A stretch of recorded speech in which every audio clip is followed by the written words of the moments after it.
Hello दोस्तों, आज फिर से एक नए वीडियो में आपका स्वागत करता हूं। इसके पहले हमने फिजिकल साइंस के 13 लेसन प्लान बना चुका हूं। अगर आप नहीं देखे हैं तो चैनल प्लेलिस्ट में भी मिल जाएगा, जाकर के वहां से देख सकते हैं।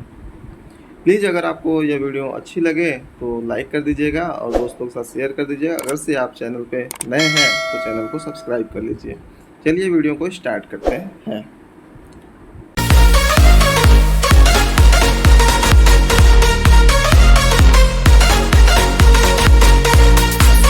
आज का मेरा ये पाठ्य योजना संख्या 14 है। सबसे पहले हम विद्यालय का नाम लिखते हैं, फिर दिनांक लिखते हैं, फिर कक्षा लिखेंगे, कक्षा 8 के लिए है। फिर विषय लिखते हैं, विज्ञान हो गया। फिर चक्र लिखेंगे, समय लिखते हैं, प्रकरण लिखते हैं, चुंबक एवं उनके प्रकार। आज का मेरा यह टॉपिक है। सबसे पहले हम सामान्य उद्देश्य लिखते हैं। सामान्य उद्देश्य में लिखते हैं सबसे पहला छात्र का विज्ञान विषय में रुचि उत्पन्न करना, दूसरा छात्र में चिंतन और तर्क शक्ति का विकास करना, तीसरा जो है छात्र में वैज्ञानिक दृष्टिकोण का विकास करना, चौथा जो है छात्र में प्रायोगिक कार्यों के प्रति रुचि उत्पन्न करना, पांचवा जो है छात्र को विज्ञान विषय की दैनिक जीवन में उपयोगिता बताना। फिर होगा विशिष्ट उद्देश्य। विशिष्ट उद्देश्य में पहला होगा ज्ञान यानी नॉलेज होगा। उसमें हम लिखते हैं छात्र चुंबक को उनके प्रकारों के पहचान सकेंगे। दूसरा लिखते हैं बोध यानी अंडरस्टैंडिंग। इसमें हम लिखते हैं कि छात्र चुंबक के बारे में समझ सकेंगे। तीसरा होगा अनुप्रयोग यानी एप्लीकेशन होता है। इसमें हम लिखते हैं छात्र चुंबक का उपयोग करके अपने दैनिक जीवन में कर सकेंगे। फिर आता है शिक्षण सहायक सामग्री। शिक्षण सहायक सामग्री में क्या होगा, हम कोई चार्ट ले जाते हैं बच्चों को समझाने के लिए तो चार्ट लिखेंगे। लोहा हो गया, चुंबक हो गया, रियल ऑब्जेक्ट हो गया, ये सब ठीक है, ये सब ले जाते हैं तो वो सब यहाँ पे लिखते हैं। फिर वहाँ पे लिखेंगे पूर्व ज्ञान। पूर्व ज्ञान में लिखते हैं छात्र चुंबक के बारे में सामान्य जानकारी रखते हैं। फिर नेक्स्ट आता है प्रस्तावना प्रश्न। प्रस्तावना प्रश्न में जो होता है 3 कॉलम बनती है। पहला क्रम संख्या, दूसरा छात्राध्यापक क्रिया और तीसरा जो होता है छात्र क्रिया। तो पहला क्वेश्चन इसमें रहेगा कि छात्रों आप सब छुट्टी होने के बाद कहाँ जाएंगे। तो बच्चे इसका रिप्लाई देंगे अर्थात आंसर देंगे कि अपने घर जाएंगे। फिर दूसरा क्वेश्चन होगा कि घर किस किस चीज़ों से मिलकर बना होता है। तो बच्चे इसका आंसर देंगे गिट्टी, बालू, ईंट, लोहा आदि। फिर तीसरा क्वेश्चन होगा लोहा से कौन सा पदार्थ चिपकता है। बच्चे इसका आंसर देंगे चुंबक। तो चौथा क्वेश्चन होगा चुंबक क्या होता है। बच्चे मौन हो जाएंगे या समस्यात्मक प्रश्न हो जाएगा। तो फिर नेक्स्ट होता है उद्देश्य कथन। उद्देश्य कथन में लिखते हैं कि आज हम सब चुंबक के प्रकारों के बारे में विस्तार पूर्वक अध्ययन करेंगे। फिर आता है प्रस्तुतिकरण। प्रस्तुतिकरण में क्या होता है कि हमको 6 कॉलम बनाना पड़ता है। प्रस्तुतिकरण में हम 6 कॉलम बनाते हैं। उसमें सबसे पहला होता है शिक्षण बिंदु, दूसरा अपेक्षित व्यवहार परिवर्तन, तीसरा छात्राध्यापक क्रिया, चौथा छात्र क्रिया, पांचवा उपकरण और छठा श्यामपट्ट कार्य होता है। पहला जो है शिक्षण बिंदु चुंबक। अपेक्षित व्यवहार परिवर्तन में लिखते हैं छात्र चुंबक के बारे में समझ सकेंगे। फिर उसके बाद जो होता है छात्राध्यापक क्रिया जो होगा ऐसे पदार्थ जो लोहे तथा लोहे से बनी वस्तुओं को अपनी ओर खींचते हैं वे चुंबक कहलाते हैं। छात्र क्रिया में क्या होगा, छात्र ध्यानपूर्वक सुनेंगे और उपकरण में जो होगा आगमन विधि लिख देंगे। और श्यामपट्ट कार्य में क्या होगा, प्राकृतिक चुंबक का एक पिक्चर बना देंगे।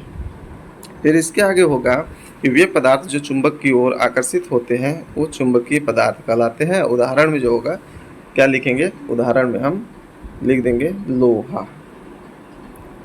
ठीक है। फिर सेकंड जो होगा इसमें शिक्षण बिंदु जो होगा चुंबक के प्रकार। चुंबक के 2 प्रकार होते हैं, प्राकृतिक और कृत्रिम होते हैं। अपेक्षित व्यवहार परिवर्तन लिखेंगे, छात्र चुंबक के प्रकार के बारे में समझ सकेंगे। फिर प्रकार इसमें है जो कि चुंबक के 2 प्रकार होते हैं। इसमें कौन कौन से प्राकृतिक और कृत्रिम होते हैं। तो प्राकृतिक चुंबक के बारे में क्या लिखते हैं हम कि प्राकृतिक में जो या प्रकृति में जो होता है स्वतंत्र रूप से जो पाए जाने वाले चुंबक होते हैं उसको प्राकृतिक चुंबक कहते हैं। इन्हें इच्छा अनुसार आकृति नहीं दी जा सकती है। छात्र क्रिया में क्या होगा कि छात्र जो होता है ध्यानपूर्वक सुनेंगे। फिर कृत्रिम चुंबक। कृत्रिम चुंबक में क्या होगा कि मानव द्वारा निर्मित चुंबक को कृत्रिम चुंबक कहते हैं और इन्हें अपनी आवश्यकता अनुसार विभिन्न आकृति का तथा शक्तिशाली बनाया जा सकता है। फिर नेक्स्ट आता है शिक्षण बिंदु कृत्रिम चुंबक के प्रकार। कृत्रिम चुंबक के कौन कौन से प्रकार होते हैं? एक अस्थायी होता है, एक अस्थायी होता है। अपेक्षित व्यवहार परिवर्तन में लिखते हैं कि छात्र चुंबक के प्रकार के बारे में समझ सकेंगे। फिर उसके बाद छात्राध्यापक क्रिया में क्या होता है कि कृत्रिम चुंबक दो प्रकार के होते हैं। पहला होता है अस्थायी, दूसरा अस्थायी होता है। तो इसमें अस्थायी चुंबक सबसे पहला लिखेंगे, अस्थायी चुंबक लिखेंगे। तो अस्थायी चुंबक किसे कहते हैं? तो जिस चुंबक में चुंबकत्व का गुण अस्थायी होता है उसे अस्थायी चुंबक कहते हैं। ये चुंबक लोहा, निकिल, कोबाल्ट आदि के बारे में बनाए जाते हैं। इसका चुंबकत्व शीघ्र नष्ट नहीं होता है, अतः यह लंबे समय तक उपयोग में लाए जा सकते हैं। अस्थायी चुंबक किसे कहते हैं? जिस चुंबक में चुंबकत्व का गुण अस्थायी नहीं रहता है उस चुंबक को अस्थायी चुंबक कहते हैं। छात्र क्रिया में क्या होगा? छात्र ध्यानपूर्वक सुनेंगे। अस्थायी चुंबक को क्या होगा कि यह नर्म होता है, मुलायम होते हैं, लोहे का बनाया जाता है। ठीक है। इसके बाद हमें श्यामपट्ट कार्य में क्या लिखेंगे? श्यामपट्ट कार्य में होगा कि हम चुंबक के जो प्रकार है हम लिखते हैं यहाँ पे, मतलब उसका फिगर बनाते हैं या तो लिखते हैं वहाँ पे। ठीक है। तो हो गया बार चुंबक हो गया या दंड चुंबक हो गया। ठीक है। फिर यहाँ पे हम नीचे लिखेंगे कि कृत्रिम चुंबकीय के आकृति के आधार पर जो होता है बांटा गया है।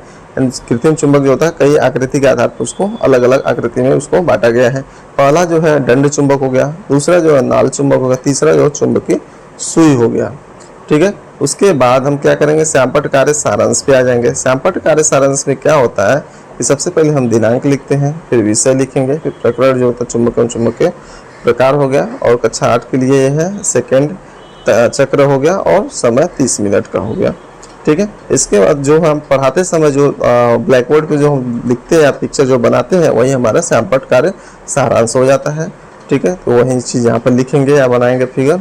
फिर उसके बाद छात्राध्यापक निर्देश देते हैं, यानी कि टीचर्स यहाँ बच्चों को निर्देश देता है कि छात्र श्यामपट्ट पर लिखे गए जो बिंदु या चित्रों है उसको अपनी उत्तर पुस्तिका में लिखिए। फिर आता है नेक्स्ट आता है पुनरावृत्ति प्रश्न आता है। पुनरावृत्ति प्रश्न में जो होता है बच्चे यानी जो टीचर्स होते हैं वो बच्चों से क्वेश्चन पूछते हैं। पहला क्वेश्चन होगा कि चुंबक किसे कहते हैं, दूसरा होगा चुंबक के कितने प्रकार है, तीसरा जो है कृत्रिम चुंबक किसे कहते हैं, चौथा जो है प्राकृतिक चुंबक किसे कहते हैं, पांचवा जो है कृत्रिम चुंबक कितने प्रकार के होते हैं। फिर आता है गृह कार्य, यानी टीचर जो है बच्चों के गृह कार्य के लिए क्वेश्चन लेंगे। चुंबक के प्रकारों का विस्तार पूर्वक व्याख्या कीजिए, और दूसरा क्वेश्चन होगा कृत्रिम चुंबक के प्रकारों की व्याख्या कीजिए।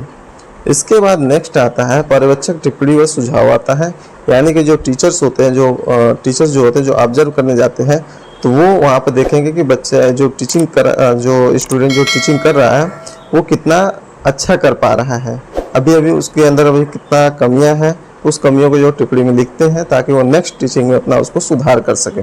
ठीक है। उसके बाद जो है पर्यवेक्षक का हस्ताक्षर यहाँ पे होता है, पर्यवेक्षक यहाँ हस्ताक्षर कर देते हैं अपना, तो ये जो लेसन प्लान होता है कंप्लीट हो जाता है एक तरह से।